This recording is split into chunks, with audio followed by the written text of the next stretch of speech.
जो आज का हमारा टॉपिक है अगला, वो है दो समांतर धारावाही चालक तार पर बल। एक्चुअल में हम समांतर धारावाही चालक तार की इकाई लंबाई पर बल कैलकुलेट करेंगे। मान लीजिए कि आपके पास में दो समानांतर धारावाही चालक तार हैं। ये एक धारावाही चालक तार है, ये दूसरा धारावाही चालक तार है। इन दोनों तारों के बीच की जो दूरी है वो स्मॉल ऑफ डी है, और दोनों तार में जो विद्युत धारा बह रही है वो क्रमशः I1 और I2 है। अब ये जो विद्युत धाराएं हैं वो दोनों में समान दिशाओं में भी हो सकती हैं और असमान दिशाओं में भी हो सकती हैं। मान लीजिए दोनों में एक ही दिशा में धारा बह रही है, ये I1 ये I2, और अगर हम दोनों में विपरीत दिशाओं में धारा लें तो उसको भी हम यहाँ पर समझने का प्रयास करेंगे। ये विपरीत दिशा में ले लेते हैं धारा, इसमें ऊपर की ओर ले लेते हैं इस तार में, और इस तार में जो विद्युत धारा की दिशा है वो नीचे की ओर हम ले लेते हैं। इन दोनों तारों के बीच की भी दूरी स्मॉल ऑफ डी है। अब जब एक समान दिशा में धारा बहेगी तो क्या होगा और असमान दिशा में धारा बहेगी तो क्या होगा। सबसे पहली बात कि जैसे ही चालक तार I1, पहले चालक तार में जिसको हम फर्स्ट चालक तार कह रहे हैं और ये सेकंड चालक तार है, फर्स्ट चालक तार में विद्युत धारा प्रवाहित करते हैं तो फर्स्ट चालक तार के कारण जो चुंबकीय क्षेत्र उत्पन्न होता है वो चुंबकीय क्षेत्र इस चालक तार सेकंड को प्रभावित करता है, और सेकंड तार के कारण जो चुंबकीय क्षेत्र उत्पन्न होता है वो प्रथम तार को प्रभावित करता है। फर्स्ट तार का चुंबकीय क्षेत्र स्वयं फर्स्ट तार को प्रभावित नहीं कर सकता है, क्योंकि किसी भी तार से उत्पन्न या किसी भी चुंबक से उत्पन्न चुंबकीय क्षेत्र स्वयं पर कोई भी बल नहीं लगाता है। तो सबसे पहले हम ये देखेंगे कि सेकंड तार पर जिसमें I2 धारा बह रही है पर जो चुंबकीय क्षेत्र पहले तार के कारण उत्पन्न हो रहा है उसकी दिशा क्या होगी। देखिए, जब भी किसी चालक तार में धारा प्रवाहित होती है तो चुंबकीय क्षेत्र निकालने के लिए हम यहाँ बायो-सावर्ट का नियम काम में ले सकते हैं। बायो-सावर्ट का नियम ये कहता है कि यदि हम अपने राइट हैंड के अंगूठे को, ये राइट हैंड का अंगूठा है, इसे धारा की दिशा में रखें और चारों उंगलियों को उस बिंदु की ओर जिस पर चुंबकीय क्षेत्र आपको ज्ञात करना है, तो चुंबकीय क्षेत्र हमें सेकंड वायर पे ज्ञात करना है, इसलिए हम चारों उंगलियों को सेकंड वायर की तरफ रखेंगे। तो हथेली से धक्का देने की दिशा, यानी आप देख रहे हैं अंदर की ओर, कागज़ के तल के लंबवत अंदर की ओर हमारे पास में आ रहा है, ये चुंबकीय क्षेत्र की दिशा होगी, और अंदर की ओर की दिशा को हम क्रॉस के द्वारा बताते हैं। ये जो धारा, ये जो चुंबकीय क्षेत्र है ये पहले तार के कारण उत्पन्न हो रहा है, इसलिए हम इसे कहेंगे B1। इसी प्रकार से अगर मैं दूसरे तार के कारण निकालना चाहूँ तो दूसरे तार के कारण धारा की दिशा को राइट हैंड रूल से निकालना पड़ेगा। सीधे हाथ के अंगूठे को धारा की दिशा में रखें और चारों उंगलियों को उस बिंदु की ओर जिस पर चुंबकीय क्षेत्र ज्ञात करना है। तो सेकंड तार के कारण पहले तार पर जो चुंबकीय क्षेत्र उत्पन्न हो रहा है वो हमें कैलकुलेट करना है, इसलिए हम कहेंगे कि अपने राइट हैंड के अंगूठे को हम रखेंगे धारा की दिशा में और चारों उंगलियों को रखेंगे उस तार की ओर जिस पर चुंबकीय क्षेत्र ज्ञात करना है, यानी फर्स्ट तार की ओर। तो हथेली से धक्का देने की दिशा में, यानी कागज़ के तल के लंबवत ऊपर की ओर चुंबकीय क्षेत्र होगा। तो यहाँ पर हम जो चुंबकीय क्षेत्र है उसको हम बना देते हैं डॉट से। बाहर की ओर जो चुंबकीय क्षेत्र होता है उसको डॉट से बनाया जाता है। चूँकि ये दूसरे तार के कारण उत्पन्न हो रहा है इसलिए इसे हम कहेंगे B2। हम यहाँ पर भी देख लेते हैं, इसमें भी हम कहें कि पहले तार के कारण चुंबकीय क्षेत्र निकालना है दूसरे तार पर, तो धारा की दिशा में अंगूठे को रखें और जिस बिंदु पर चुंबकीय क्षेत्र ज्ञात करना है यानी दूसरे तार पर, उस दिशा में चारों उंगलियों को रखें राइट हैंड की। तो हथेली से धक्का देने की दिशा यानी कि कागज़ के तल के लंबवत अंदर की ओर चुंबकीय क्षेत्र हमें प्राप्त हो रहा है, ये अंदर की ओर। चूँकि पहले तार के कारण उत्पन्न हुआ है इसलिए हम कहेंगे इसे B1। अब अगर हम इसी प्रकार से दूसरे तार के लिए लेना चाहें तो हम ये कह सकते हैं कि जो दूसरा तार है उसके कारण जो चुंबकीय क्षेत्र हमें निकालना है उसके लिए हम कहेंगे कि अपना जो राइट हैंड है, ये मेरा राइट हैंड है, इस राइट हैंड का जो अंगूठा है इसे रखूँगा मैं धारा की दिशा में और चारों उंगलियों को मैं रखूँगा तार I1 की ओर। तो हथेली से धक्का देने की दिशा यानी कि अंदर की ओर, चुंबकीय क्षेत्र की दिशा किस ओर होगी, अंदर की ओर होगी। तो इस प्रकार से चुंबकीय क्षेत्र की दिशा हम ज्ञात कर सकते हैं। ये चुंबकीय क्षेत्र की दिशा इसमें भी आ गई अंदर की ओर, यानी कि क्रॉस के द्वारा, और चूंकि ये दूसरे तार के कारण उत्पन्न हो रहा है इसलिए इसे हम कहेंगे B2। ये हमने चुंबकीय क्षेत्र की दिशा ज्ञात कर ली है। अब देखिए इस चुंबकीय क्षेत्र का मान कितना होगा, तो हम यहाँ पर इस चुंबकीय क्षेत्र का मान लिखने जा रहे हैं। चुंबकीय क्षेत्र B1 का मान हमें निकालना है। चूँकि चुंबकीय क्षेत्र B1 जो कि तार सेकंड पर आरोपित हो रहा है, तार फर्स्ट में प्रवाहित विद्युत धारा के कारण, फर्स्ट जो तार है वो एक सीधा धारावाही चालक तार है, तो हम ये कह सकते हैं कि सीधे धारावाही चालक तार के कारण कितना चुंबकीय क्षेत्र उत्पन्न हो रहा है इस तार पर, यह हमें कैलकुलेट करना। चूंकि ये तार d दूरी पर है इसलिए हम कह सकते हैं कि सीधे धारावाही चालक तार के कारण d दूरी पर जो भी चुंबकीय क्षेत्र होगा वही इस सेकंड तार पर लागू होगा। तो किसी भी चालक तार के कारण d दूरी पर चुंबकीय क्षेत्र का सूत्र होता है μ0 × I/2π × d, और ये जो I है ये उस धारा का मान है जिसके कारण चुंबकीय क्षेत्र उत्पन्न हुआ है। तो ये पहले तार की धारा के कारण उत्पन्न हुआ है इसलिए इसे हम कहेंगे I1। अब अगर हम इसी तरीके से B2 की वैल्यू निकालना चाहें तो जो B2 की वैल्यू होगी वो हो जाएगी μ0, ये भी B2 क्या है, सेकंड तार के कारण फर्स्ट तार पर यानी कि d दूरी पर उत्पन्न चुंबकीय क्षेत्र μ0 × I2/2πd। चूंकि ये दूसरे तार के कारण उत्पन्न हुआ है इसलिए इसको हमने I2 कहा है। तो दोनों के मान एक जैसे हैं, बराबर नहीं है, एक जैसे मतलब एक जैसे, एक ही सूत्र से हमने निकाले हैं। एक I1 धारा के कारण उत्पन्न हुआ है इसलिए हमने μ0 I1/2πd कह दिया, और दूसरा I2 धारा के कारण उत्पन्न हुआ है इसलिए हमने μ0 I2/2πd, और दिशा हम देख चुके हैं। अब हम ये जानते हैं कि यदि किसी चालक तार में विद्युत धारा प्रवाहित हो रही हो और वो चालक तार किसी चुंबकीय क्षेत्र में रखा हो, तो आप ध्यान से देखेंगे कि सेकंड तार पहले तार के चुंबकीय क्षेत्र में रखा हुआ है और इसमें धारा बह रही है। तो किसी धारावाही चालक तार पर जो चुंबकीय क्षेत्र में रखा होता है उस पर एक बल कार्य करता है जिसे हम चुंबकीय बल कहते हैं। इसी प्रकार से फर्स्ट तार पर भी एक चुंबकीय बल कार्य करेगा, क्योंकि फर्स्ट तार जो कि एक धारावाही चालक तार है ये सेकंड तार के चुंबकीय क्षेत्र B2 में रखा हुआ है। अब धारावाही चालक तार पर चुंबकीय बल के लिए हम फ्लेमिंग के बाएं हाथ का नियम काम में ले सकते हैं। बाएं हाथ का नियम कहता है कि यदि हम तर्जनी उंगली को मध्यमा उंगली को धारा की दिशा में रखें, फर्स्ट उंगली को चुंबकीय क्षेत्र की दिशा में, तो अंगूठा बल की दिशा को बताता है। तो हम ये जो फर्स्ट उंगली इसको चुंबकीय क्षेत्र की दिशा में रख देते हैं। चुंबकीय क्षेत्र कैसा है, अगर पहले तार पर हम देखें तो पहले तार पर चुंबकीय क्षेत्र है कागज के तल के लंबवत बाहर की ओर, और जो धारा है वो है ऊपर की ओर। तो धारा की दिशा में इस तरीके से आप देख सकते हो, मैंने चुंबकीय क्षेत्र की दिशा में इस उंगली को रखा है ऊपर की ओर और धारा की दिशा में इस उंगली को रखा है। तो अंगूठे से धक्का देने की दिशा जो है, ये अंगूठा जो है ये चुंबकीय बल की दिशा को इंगित करेगा, यानी कि इस पहले तार पर जो चुंबकीय बल लगेगा वो इस ओर होगा। इसको हम कहेंगे F1। अब इसी प्रकार से दूसरे तार के लिए दे लें तो दूसरे तार पर देख सकते हैं ये जो उंगली है ये चुंबकीय क्षेत्र की दिशा को व्यक्त कर रही है, और जो दूसरी उंगली है वो हमें धारा की दिशा में रखनी है। तो ये दूसरी उंगली मैंने धारा की दिशा में रख दी। अंगूठा जो है वो बल की दिशा को इंगित करेगा, जो कि इस मोबाइल के हिसाब से अगर देखें अपन या इस डायग्राम के हिसाब से देखें तो तार I2 से I1 की ओर है, तार सेकंड से तार फर्स्ट की ओर है। तो ये बल की दिशा हो गई इसमें, ठीक है।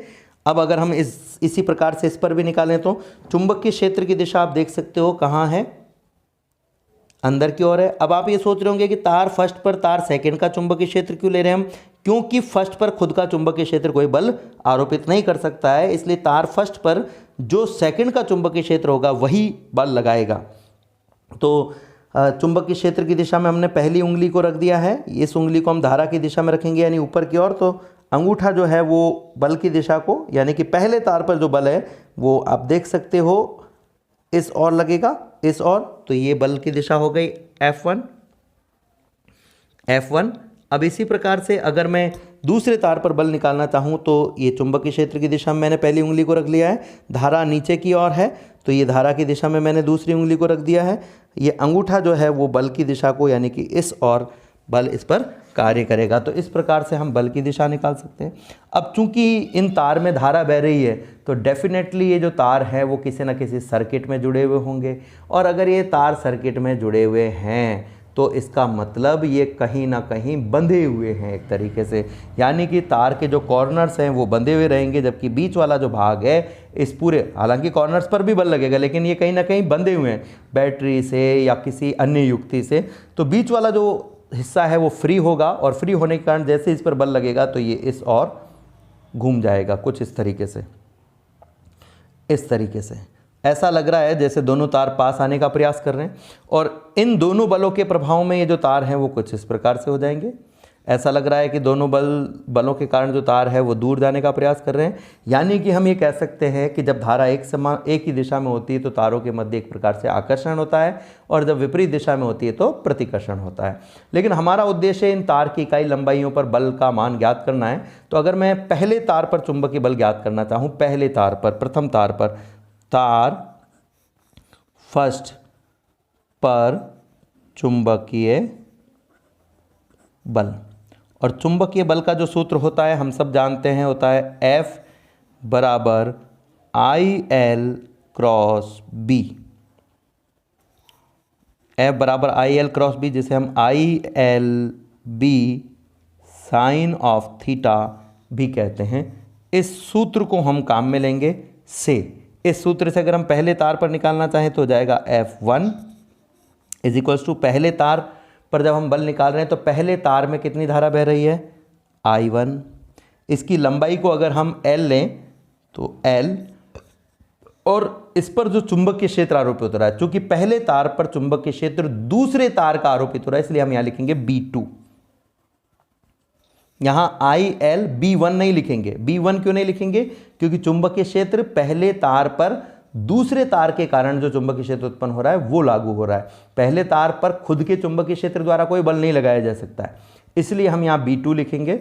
और साइन थीटा में ये जो थीटा है इसकी वैल्यू धारा की दिशा और चुंबकीय क्षेत्र के मध्य कोण होता है। तो आप देख सकते हो इसमें पहले तार पर अगर हम देखें, ये इन दोनों ही कंडीशन में धारा की दिशा है ऊपर की ओर, और जो चुंबकीय क्षेत्र है वो कागज के तल के लंबवत बाहर की ओर है, इस तरीके से। तो ये दोनों जो है एक दूसरे से 90 डिग्री के कोण पर है। अगर इस वाले चित्र में हम देखें तो धारा की जो दिशा है वो ऊपर की ओर है, जबकि चुंबकीय क्षेत्र जो है वो अंदर की ओर है, कागज के तल के लंबवत अंदर की ओर। तो यहाँ पर भी 90 डिग्री का कोण हो गया, यानी साइन 90 हमारे पास में आ जाएगा ये। अब B2 की वैल्यू रख देते हैं हम, तो हमारे पास में क्या आ जाएगा, F1। ठीक है, दिशा हम नहीं देख रहे हैं, केवल परिमाण हम निकाल रहे हैं। F1 बराबर I1 इंटू L। B2 की वैल्यू ये रही हमारे पास में, μ0 इंटू I2 अपॉन 2πd। अगर इसको रीअरेंज करके लिखना चाहें तो F1 बराबर हो जाएगा μ0 into I1 into I2 upon 2πd into L। ये L मैंने लास्ट में लिख दिया है। इस L को अगर मैं नीचे लेकर के आ जाऊं तो इसे हम कहेंगे F1 अपॉन L बराबर μ0 I1 I2 अपॉन 2πd। ये प्रथम तार की इकाई लंबाई पर बल है। इसको हम क्या कह सकते हैं, इकाई लंबाई पर बल। अब इसी प्रकार से द्वितीय तार की इकाई लंबाई पर अगर हम बल निकालना चाहें तो द्वितीय तार की इकाई लंबाई पर बल कितना होगा, तो इसके लिए हम कहेंगे कि जो बल है चुंबकीय बल ही कार्य कर रहा है, इसलिए होगा F2, यहाँ लिख देते हैं तार सेकंड पर चुंबकीय बल। तार सेकंड पर चुंबकीय बल F2 बराबर ILB साइन ऑफ थीटा। इस सूत्र से अगर हम देखें तो तार जो सेकंड है उसमें धारा I2 है, यहाँ भी I2 है, तो धारा की जगह आ गया I2। लंबाई L है, दोनों की समान लंबाई ली है हमने। लेकिन चुंबकीय क्षेत्र जो सेकंड तार पर कार्य कर रहा है वो प्रथम तार का है, क्योंकि सेकंड तार खुद का चुंबकीय क्षेत्र आरोपित करके कोई बल नहीं लगा सकता है, इसलिए इस पर जो चुंबकीय क्षेत्र होगा वो फर्स्ट तार का होगा। अब अगर हम धारा की दिशा और चुंबकीय क्षेत्र के मध्य कोण देखना चाहें तो धारा की दिशा ऊपर की ओर है, जबकि चुंबकीय क्षेत्र जो है वो कागज के तल के लंबवत अंदर की ओर है। तो यहाँ पर जो कोण है वो 90 डिग्री होगा। और सेकंड वाले में भी अगर हम देखें तो चुंबकीय क्षेत्र कागज के तल के लंबवत अंदर की ओर है, जबकि धारा की दिशा नीचे की ओर है। तो यहाँ पर भी जो कोण है वो 90 डिग्री होगा। ये 90 डिग्री का कोण है, इसलिए यहाँ पर दोनों ही स्थितियों में साइन थीटा में थीटा की वैल्यू 90 होगी। साइन 90 का मान 1 होता है, तो हमारे पास में आ जाएगा F2 बराबर I2LB1। अब अगर हम यहाँ पर इस B1 का मान रखना चाहें तो B1 का मान जैसे कि हम पूर्व में ज्ञात कर चुके हैं, μ0 I1 अपॉन 2πd। ये हम रख देते हैं μ0 I1 अपॉन 2πd। तो यहाँ हम इसे इस प्रकार से भी लिख सकते हैं, F2 बराबर μ0 I1 I2 upon 2πd into L। इस L को अगर मैं नीचे लेकर आ जाऊँ तो मेरे पास में हो जाएगा F2 अपॉन L बराबर mu zero I1 I2 upon 2 pi into D. तो इस तरीके से आप देख सकते हो ये द्वितीय तार सेकंड की इकाई लंबाई पर बल है। अगर आप ध्यान से देखेंगे तो F1 अपॉन एल की जो वैल्यू है और F2 अपॉन एल की जो वैल्यू है, आप देख सकते हैं ये F1 अपॉन एल की वैल्यू है जो कि आपको दिखाई दे रही होगी mu zero I1 I2 upon 2 पाई डी, और ये F2 अपॉन एल की value mu zero I1 upon I2 upon 2 पाई डी, यानी कि सेम है।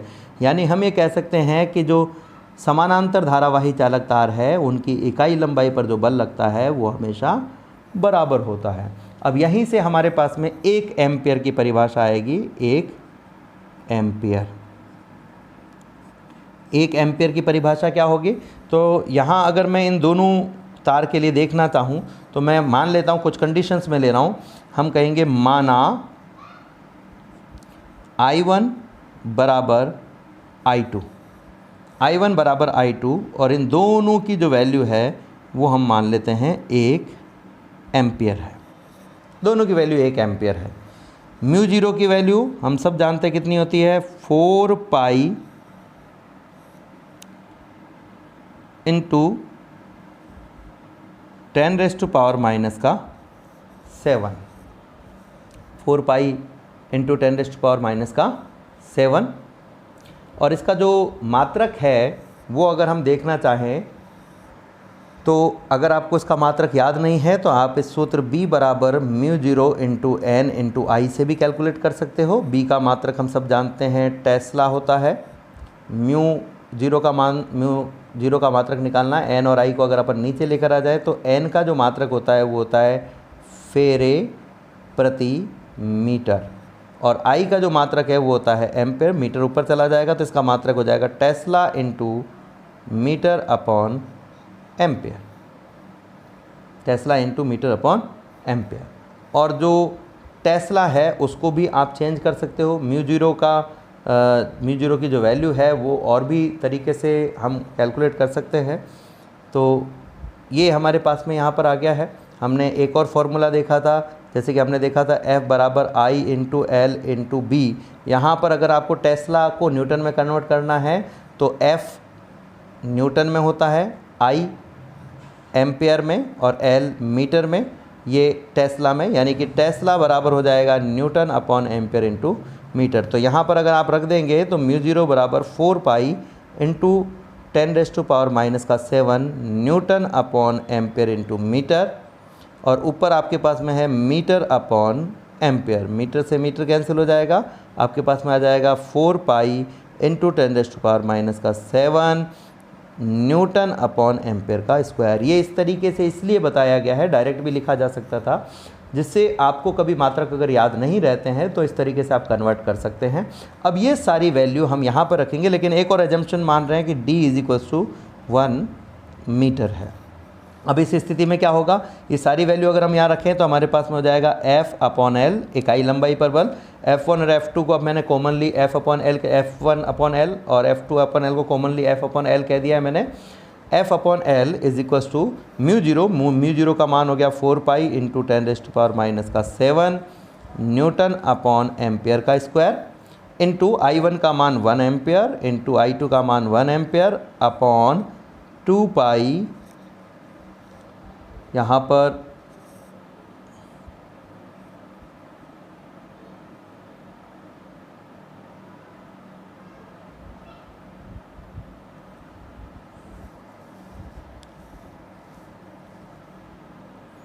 टू पाई इंटू डी का मान हमने 1 मीटर लिया है। अब देखिए इसे सॉल्व करते हैं। पाई से पाई कैंसिल हो गया, एम्पेयर से एम्पेयर, एक और एम्पेयर से एक और एम्पेयर कैंसिल हो गया, 2 से 2 टाइम्स कैंसिल हो गया। तो F अपॉन एल की जो वैल्यू है वो हमारे पास में कितनी आ गई है, 2 × 10⁻⁷ न्यूटन अपॉन मीटर। यानी कि हम ये कहें कि दो समानांतर धारावाही चालक तारों में यदि 1 एम्पेयर की धारा बहे और वो एक दूसरे से 1 मीटर की दूरी पर हों तो उनकी इकाई लंबाई पर जो ये बल होता है उसका मान 2 × 10⁻⁷ न्यूटन अपॉन मीटर होता है। अब इसी से हम परिभाषा बनाएंगे, हम कहेंगे कि 1 एम्पियर वह धारा है जो दो समानांतर धारावाही चालकों में यदि प्रवाहित की जाए जो कि एक दूसरे से 1 मीटर की दूरी पर हों, तो उनकी इकाई लंबाई पर बल का मान 2 × 10⁻⁷ न्यूटन/मीटर होता है। तो हम क्या कह सकते हैं, 1 एम्पियर की परिभाषा क्या कह सकते हैं, वह विद्युत धारा जो 1 मीटर, यानी इकाई भी आप लिख सकते हैं, 1 मीटर की जगह इकाई भी लिख सकते हो, 1 मीटर की दूरी पर रखे समांतर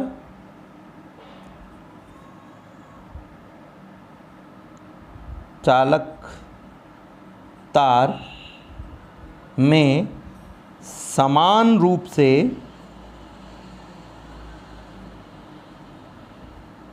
प्रवाहित करने पर उनकी इकाई लंबाई पर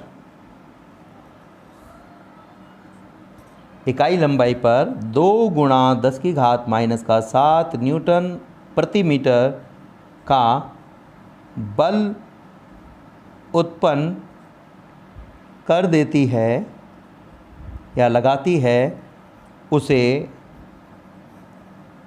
1 एम्पियर विद्युत धारा कहते हैं। यानी हम क्या कह सकते हैं कि 1 एम्पियर वह विद्युत धारा है जो दो समानांतर धारावाही चालक तार जो एक दूसरे से 1 मीटर की दूरी पर रखे हुए हों पर में प्रवाहित की जाए तो उनकी इकाई लंबाई पर जो बल का मान है वो हमें 2 × 10⁻⁷ न्यूटन/मीटर प्राप्त होता है। तो इस प्रकार से ये टॉपिक भी हम सॉल्व कर सकते हैं। आज के लिए इतना ही, धन्यवाद।